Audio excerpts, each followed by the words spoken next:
പിന്നെ അലീം, ഏത് കാര്യത്തെക്കുറിച്ചാണോ നമ്മൾ ഏറ്റെടുക്കുന്നത് ആ കാര്യത്തെക്കുറിച്ചുള്ള അറിവ് ജ്ഞാനുണ്ടാവണം. ഏത് കാര്യമായാലും അലീമായിരിക്കണം അയാൾ.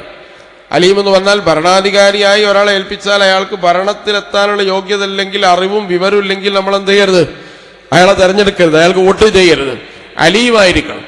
അലീം എന്ന് പറഞ്ഞാൽ എന്തിനാണോ നമ്മൾ അയാളെ സെലക്ട് ചെയ്യുന്നത്, എലക്ട് ചെയ്യുന്നത്, അതിലേക്ക് അയാൾ പ്രാപ്തനാവുക എന്നതാണ്. അതിനെക്കുറിച്ച് വിവരം ഉണ്ടാവുക എന്നുള്ളതാണ്. അയാൾക്ക് ഖുർആൻ ക്ലാസ് എടുക്കാൻ ചിലപ്പോൾ വിവരം ഉണ്ടായിക്കൊള്ളുന്നില്ല, അല്ലെങ്കിൽ വേറെ ഏതെങ്കിലും കാര്യത്തിന് വിവരം ഉണ്ടാവില്ല. ഏതിലാണോ അയാൾ ഇറങ്ങിയിരിക്കുന്നത് അതിൽ അദ്ദേഹത്തിന് വിവരം ഉണ്ടാവണമെന്നതാണ്. അപ്പൊ 4 ക്വാളിറ്റിയാണ് ഹസ്രത്ത് യൂസുഫ് അലൈഹി ഇസ്ലാമിന് ഉണ്ടായത്. ആ 4 ക്വാളിറ്റിയും ഒരു ഭരണാധികാരിയുടെ യോഗ്യതയാണ്. പിന്നെ എന്തിനാണ് നമ്മൾ ഭരണം നിർവഹിക്കുന്നത്? അത് നബി സല്ലല്ലാഹു അലൈഹി വസല്ലം നമ്മൾ പഠിപ്പിച്ചിരിക്കുകയാണ്.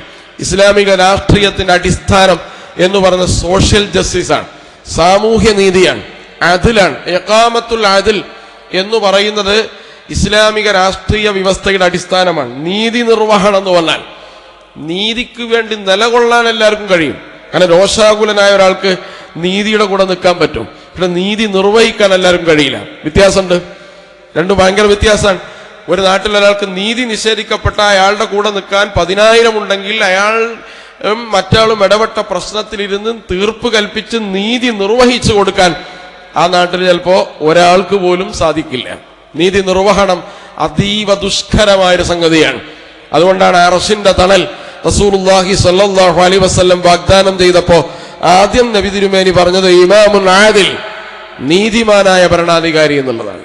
നീതിമാനായ ഭരണാധികാരി എന്നുള്ളതാണ്. അപ്പൊ നീതിമാനാവുക എന്ന് പറയുന്നതാണ് കുട്ടികൾക്കിടയിൽ, നമ്മൾ ജോലി ചെയ്യുന്ന സ്ഥാപനത്തിൽ, അതുപോലെ തന്നെ നമ്മൾ ഇടപെടുന്ന എല്ലാ വ്യവഹാരിക മേഖലയിലും നീതിപൂർവം ഇടപെടാൻ നമുക്ക് കഴിയണം.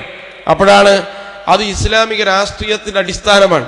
അതുകൊണ്ടാണ് വല്ലാഹി ലൗ സരിഖത് ഫാത്തിമത്തു ബിന്തു മുഹമ്മദ് ലഖതഅതു യദഹ, എന്റെ മകൾ ഫാത്തിമയാണ് കട്ടതെങ്കിലും ഞാൻ അവളുടെ കൈവെട്ടുമെന്ന് റസൂലുള്ളാഹി സ്വല്ലല്ലാഹു അലൈഹി വസല്ലം. അതൊരു നീതിബോധമാണ്. ഈ നീതിബോധമാണ് ഭരണാധികാരികൾക്ക് ഉണ്ടാവേണ്ടത്. ഞാൻ എൻ്റെ കുടുംബം, അതേപോലെ തന്നെ എൻ്റെ ചുറ്റുവട്ടത്തുള്ള പരിവാരങ്ങൾ, അവർക്ക് നീതി വാങ്ങിക്കൊടുക്കലല്ല ഭരണാധികാരിയുടെ ഉത്തരവാദിത്വം. ഏറ്റവും താഴെ തട്ടിലുള്ളവരാണ്. അതുകൊണ്ടാണ് യൂഫ്രട്ടീസിന്റെ നദീതീരത്ത് ഒരാട്ടിൻകുട്ടി വിശന്ന് ചത്തുപോയാൽ അതിന്റെ പേരിൽ നാളെ ഉമർ അള്ളാഹുവിനോട് മറുപടി പറയേണ്ടി വരുമല്ലോ എന്ന് ആലോചിച്ചൊരു ഭരണാധികാരി ഉണ്ടാവുന്നത്. അതിൽ എന്ന് നിങ്ങൾ എഴുതിയാൽ ഈസ് ഈക്വൽ ടു ഉമർ എന്ന് വിശ്വാസികളല്ലാത്ത ആളുകളും എഴുതും. നീതിയുടെ പര്യായമാരായിരുന്നു മഹാനായ ഉമർ റളിയല്ലാഹു അൻഹു. അപ്പൊ നീതി നിർവഹിക്കുക ഈ വ്യവസ്ഥയുടെ ഏറ്റവും പ്രധാനപ്പെട്ട അടിസ്ഥാനമാണ്. അപ്പൊ നീതി നിർവഹണത്തിന് നേരത്തെ പറഞ്ഞ 4 ക്വാളിറ്റി ഉണ്ടാവണം. 4 ക്വാളിറ്റി ഉണ്ടാവണം. മക്കീനായിരിക്കണം. അമീനായ എല്ലാവർക്കും മക്കീനാവാൻ കഴിയില്ല. ആള് വിശ്വസ്തനാണ്, പക്ഷെ നീതി നിർവഹിക്കാൻ കഴിഞ്ഞോളുന്നില്ല. ആള് അലീമാണ്, ഹഫീദാണ്. നീതി നിർവഹണം എന്ന് പറഞ്ഞാൽ വളരെ ഭാരിച്ചൊരു ഉത്തരവാദിത്തമാണ്. ആ ഉത്തരവാദിത്തമാണ് യഥാർത്ഥത്തിൽ ഒരു ഭരണകൂടം അല്ലെങ്കിൽ ഒരു ഭരണാധികാരി നിർവഹിക്കേണ്ട ഏറ്റവും പ്രധാനപ്പെട്ട നിർവഹണമായി ഇസ്ലാം മനസ്സിലാക്കുന്നത്. രണ്ടാമത്തെ കാര്യം അംറുൻ ബിൽ മഅറൂഫി വനഹ്യുൻ അനിൽ മുൻകർ, നന്മ കൽപ്പിക്കുക, തിന്മ വിഭാടനം ചെയ്യുക. തൻ്റെ പാർട്ടിയിലും സംഘടനയിലും ഭരണകൂടത്തിലും സമൂഹത്തിലും സമുദായങ്ങളിലും കുടുംബങ്ങളിലുമെല്ലാമുള്ള നന്മയെ പ്രോജ്വലിപ്പിച്ചു നിർത്തുക, തിന്മയെ വിഭാടനം ചെയ്യാനുള്ള പരിശ്രമം നടത്തുക. ഇത് ഭരണാധികാരിയുടെ ഉത്തരവാദിത്തമാണ്. അതിൽ വിട്ടുവീഴ്ച പാടില്ല. അതുകൊണ്ടാണ് നിങ്ങൾ മുസ്ലിം സമൂഹം എവിടെ ജീവിച്ചാലും ഫർദ് ഐനായ ഉത്തരവാദിത്തമാണ് ഏത്? അംറുൻ ബിൽ മഅറൂഫ് നഹ്യുൻ അനിൽ മുൻകർ. കൊണ്ടോട്ടിയിലായാലും ശരി, മലപ്പുറത്തായാലും ശരി, മഞ്ചേരി, ഏത് നാട്ടിൽ ജീവിച്ചാലും ശരി, നിങ്ങൾ നിർവഹിക്കേണ്ട നിസ്കാരം പോലെ എല്ലാവർക്കും ഫർദ് ഐനായ ഉത്തരവാദിത്തമാണ് അംറുൻ ബിൽ മഅറൂഫ് നഹ്യുൻ അനിൽ മുൻകർ. നിസ്കരിച്ചില്ലെങ്കിൽ പടച്ചവൻ പിടിക്കുന്നത് പോലെ ഈ ദൗത്യം നിർവഹിച്ചില്ലെങ്കിൽ ആര് ചോദിക്കും? അല്ലാഹു ചോദിക്കും. അതുകൊണ്ട് അംറുൻ ബിൽ മഅറൂഫി വനഹ്യുൻ അനിൽ മുൻകർ എന്ന് പറയുന്നത് വിശ്വാസിയുടെ ദൗത്യമാണ്. അതിൽ അധികാരം പ്രധാനപ്പെട്ട ഒരു ഘടകമാണ്.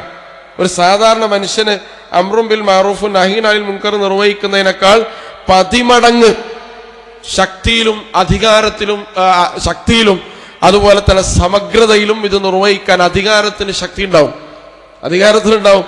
ഇപ്പൊ അശ്ലീലതക്കെതിരെ നിങ്ങൾക്ക് പ്രസംഗിക്കാം, പക്ഷെ അശ്ലീലത ഈ പഞ്ചായത്തിൽ വേണ്ട, അല്ലെങ്കിൽ ഈ മുനിസിപ്പാലിറ്റിയിൽ വേണ്ട, ഈ സംസ്ഥാനത്ത് വേണ്ട എന്ന് ഒരു ചെയർമാൻ, ഒരു മന്ത്രി, ഒരു മുഖ്യമന്ത്രി തീരുമാനിച്ചാൽ അത് കഴിഞ്ഞു, പരിപാടി കഴിഞ്ഞു.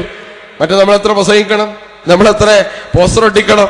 അപ്പൊ ഇതാണ് അധികാരവും അധികാരമില്ലാത്ത അവസ്ഥയും പറയുന്ന അവസ്ഥ. അപ്പൊ അധികാരം എന്ന് പറയുന്നത് മുസ്ലിം ഉമ്മത്തിന്റെ ദൗത്യം നിർവഹിക്കാൻ ഏറ്റവും പ്രധാനപ്പെട്ട, അത് ഏറ്റവും കൂടുതൽ നിർവഹിക്കുന്ന ഭരണാധികാരികൾ, ഭരണകൂടം, ഇവരെയാണ് നമ്മൾ അനുകൂലിക്കുകയും സപ്പോർട്ട് ചെയ്യുകയും ചെയ്യേണ്ടത്. അവരെയാണ് നമ്മൾ പിന്തുണ. ഹിക്മത്ത് ഉണ്ടാവണം.